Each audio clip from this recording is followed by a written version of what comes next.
Welcome to another episode of Mechanics on Duty.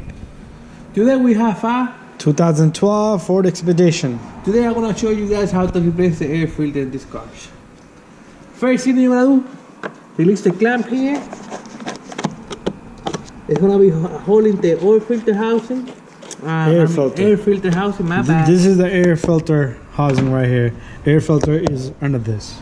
Later on you're gonna start removing the clips. One clip, two clip, And the third one. and third one. After that, You have to be careful with the airflow sensor connector. yeah, this gonna be right here. So you lift it up gently. It And comes, after that, you can turn it like this.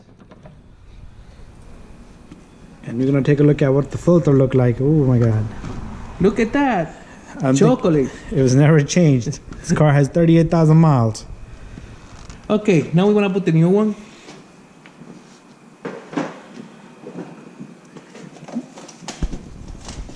This air filter housing looks pretty clean. Usually there's a lot of leaves and stuff, and you would just pull those out. But that one looks really good. We're gonna be using a monograph air filter for this guy. Original air filter.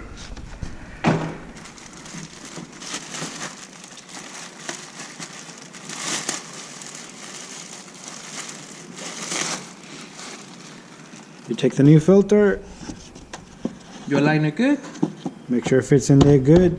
like this. After that, we wanna slide the air filter housing back through the neck, like this.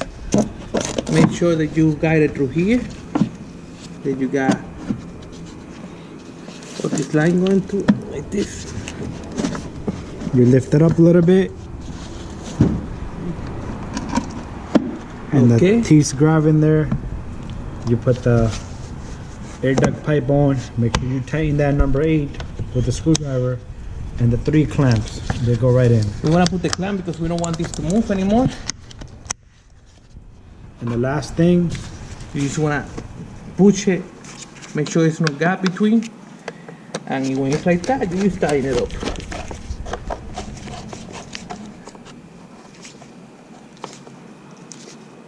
And that's it, bada bing, bada boom. that's how you do an air filter on a 2012 Ford Expedition.